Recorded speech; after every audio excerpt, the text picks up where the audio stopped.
বিসমিল্লাহির রহমানির রহিম। খাবার খেতে এসেছি, খাবার রেডি হয়নি। কিছু কথা বলতে চাচ্ছিলাম, দেখি আমি যদি বুঝাইতে পারি সবাইকে, অল্প কিছু মানুষের যদি বোঝানোর তৌফিক আল্লাহ আমাকে দান করে, আই উইল ফিল প্রাউড। চুপ করে থাকাটা অনেকটা নিরাপদ। এই ছোট একটা থিওরি আমরা মানুষ জাতি জীবনের বয়সের একটা পর্যায়ে এসে বিশ্বাস করতে আমাদের ভালো লাগে, চুপ করে থাকাটাই বেটার। যাই হোক, আজকের আমার যে কথাগুলো,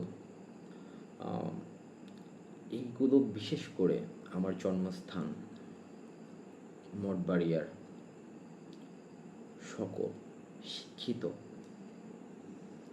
নিরীহ, সচেতন, দেশপ্রেমী,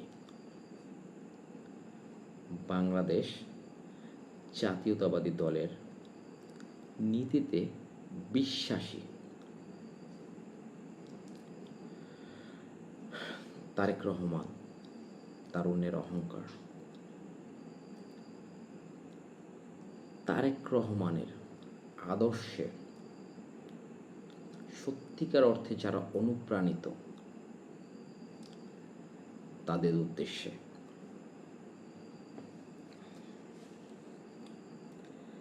দেখেন, দীর্ঘ 15 বছর যাবৎ আমরা যারা জাতীয়তাবাদী শক্তির কর্মী, নেতা দেশে ছিলাম, বা যারা দেশে না থাকতে পেরে আমার মতন প্রবাসে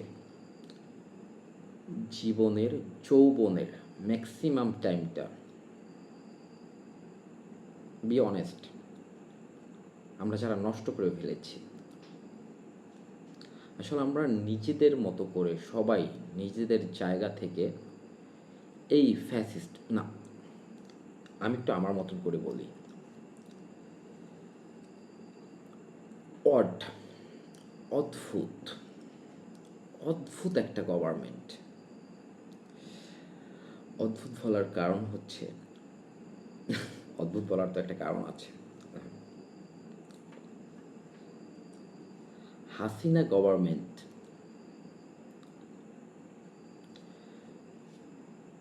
একটু সামগ্রিকভাবে চিন্তা করুন, একটু গভীরভাবে একটু চিন্তা করুন।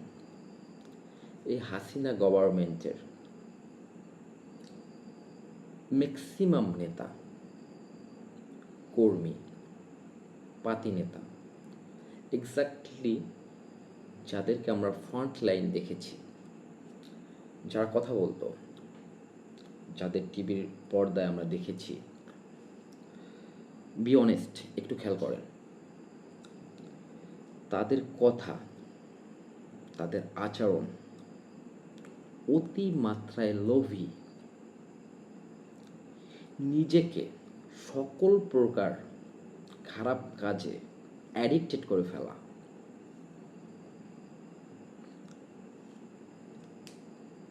সকল পর্যায়ের খারাপ কাজে নিজেকে পরিপূর্ণভাবে অ্যাডিক্টেড করে ফেলা।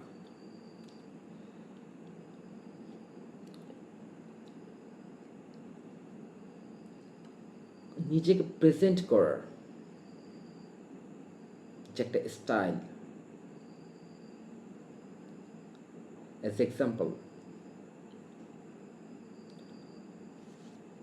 একটা রাজনৈতিক বড় দলের যারা সরকারে আছে, তাদের সেক্রেটারি, একটা মিনিস্টার, একটা একটা বড় পর্যায়ের মিনিস্ট্রির যে দায়িত্বে আছে, তার নাম কাউয়া। It's a joke. অদ্ভুত। সো আমি এই গভর্নমেন্টটাকে আমার আমার চিন্তা ভাবনায়, আমার সামগ্রিক চিন্তা ভাবনায়, আমার চোখের অ্যাঙ্গেলে ওয়ার্ড বলতে বাধ্য হয়েছি।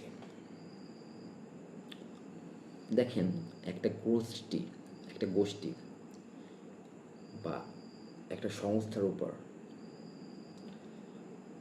মানুষের রাগ, ঘৃণা থাকে, কিন্তু এই সংস্থার প্রতি, শেখ হাসিনার গভর্নমেন্টের প্রতি রাগ, ঘৃণা, দেখেন প্রতিটা রাগের একটা ঘৃণার একটা স্টেজ আছে, যে আমি একটা মানুষের উপর কতটা রাগ করতে পারবো, একটা সংস্থার উপর কতটা ঘৃণা করতে পারবো। এই ঘৃণা করতে করতে তো দেখা যায় তাকে ঘৃণাও করা যাচ্ছে না, তার উপরে কিছু, তার উপরে রাগ করা যাচ্ছে না, তার উপরে কিছু, তার উপরে কি, তার উপরে হাসি,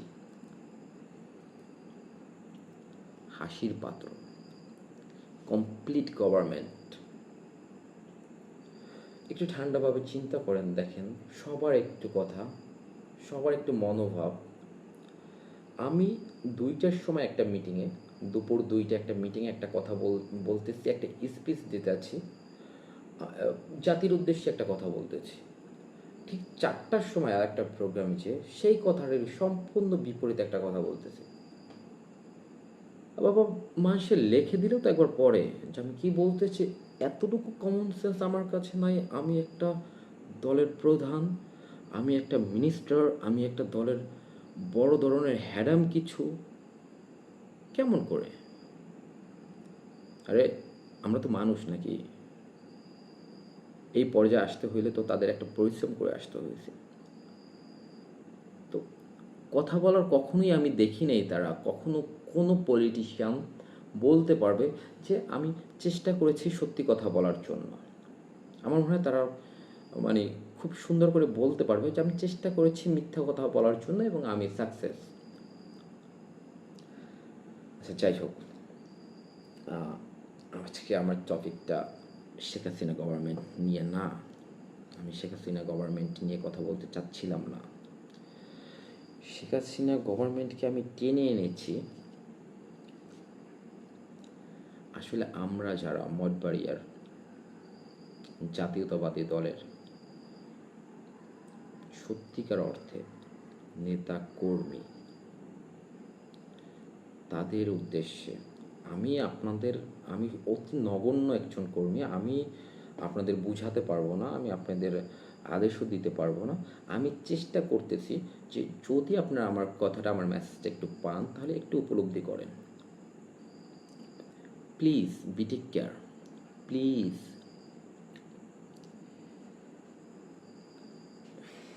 আসুন আমরা আমাদের হৃদয়ের স্পন্দন, আমরা যেটা বলি সবসময়, আমাদের হৃদয়ের স্পন্দন সত্যিকার অর্থে আমাদের চোখে দেখা, আমাদের মতো তরুণদের চোখে দেখা যে সত্যিকার নায়ক তারেক রহমান, তার প্রেরণায় অনুপ্রাণিত হই। শেখ হাসিনা গভর্নমেন্টকে ফলো না করি, নিজেদেরকে হাস্যরসের পাত্র না বানাই, আমরা তারেক রহমানকে তার আপন মহিমা থেকে প্লিজ নামাইয়া না আনি। সে এখন দেশের প্রাইম মিনিস্টার না। আমাদের ক্ষমতায় যেতে হবে, আমাদের মানুষের কাছে যেতে হবে। ভোটবিহীন গভর্নমেন্ট বাংলার বুকে আর হবে না, এতটুকু শিওর থাকেন। কারণ স্টুডেন্ট পাওয়ারের মাধ্যমে এই ফ্যাসিস্ট শেখ হাসিনা বিদায় নিয়েছে। এই সত্যি কথাটা মাথায় রাখেন। তারেক রহমানের পথকে যদি আমরা মসৃণ না করতে পারি, প্লিজ এখান থেকে চলে যান। রাজনীতি একটা সেবা, রাজনীতি কোনো প্রফেশন না। রাজনীতি থেকে টাকা ইনকাম করা যায় না। রাজনীতি অর্থ হচ্ছে সেবা। আপনাকে সেবা করতে জানতে হবে, তাহলেই আপনি রাজনীতিবিদ। যদি মানুষের সেবা করার আপনার ইচ্ছা থাকে তাহলে আসেন, ওয়েলকাম। যদি সেবা না করতে সে দাঙ্গা হাঙ্গামা করে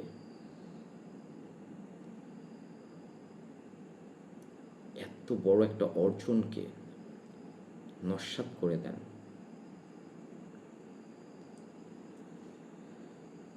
দেখেন, প্রতিশোধ নেওয়ার অনেকগুলো মাধ্যম আছে। বি এক্সাম্পল, ধরেন আপনার প্রতিবেশী 15টা বছর আপনাকে অতি মাত্রায় অত্যাচার করেছে, অতি মাত্রায় নির্যাতন করেছে, অতি মাত্রায় জুলুম করেছে, কিন্তু এখন আপনি চাইলেই তার প্রতিটা নির্যাতনের, প্রতিটা জুলুমের পাই পাই হিসাব নিতে পারেন, তাই না? কিন্তু একটাবার, ট্রাস্ট মি, কিন্তু একটাবার তার দিকে তাকান, তাকে একটু হাসেন, আর যদি তার প্রতি অতিমাত্রায় ক্ষোভ থাকে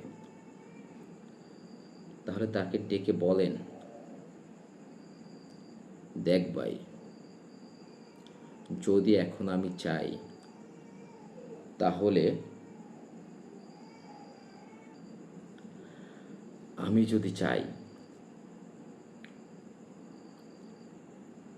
তাহলে তোর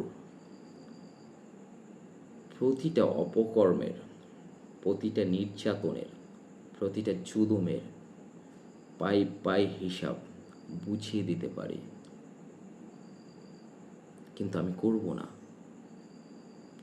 কারণ আমি আমি আমি তুই না। ট্রাস্ট মি, এই থিওরিটি একবার অ্যাপ্লাই করে দেখেন। এই কথা বলার পরে তার শরীরের ভিতরে যতটা কষ্ট, যতটা ঘৃণা, যতটা অপমান তৈরি হবে, কথাটা হাস্যকর হিসাবে নিয়েন না, ট্রাস্ট মি। আপনি যদি তাকে সারাটা দিন দড়ি দিয়ে বেঁধে পিটান, তারপরও এই কষ্টের সমপরিমাণ কষ্ট হবে না, ট্রাস্ট মি।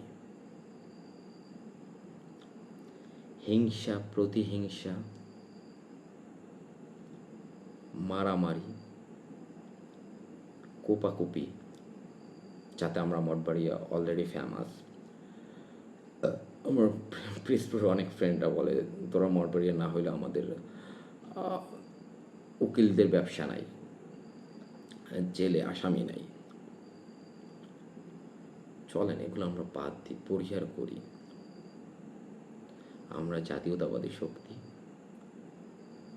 আমাদের নেতার রাস্তাকে মসৃণ করি, তার রাস্তাকে আমরা সোজা তার লক্ষ্যের দিকে নিতে সামান্য পরিমাণ হইলেও নিজেদের কাছ থেকে নিজেরা চেষ্টা করি। ভালো থাকবেন সবাই।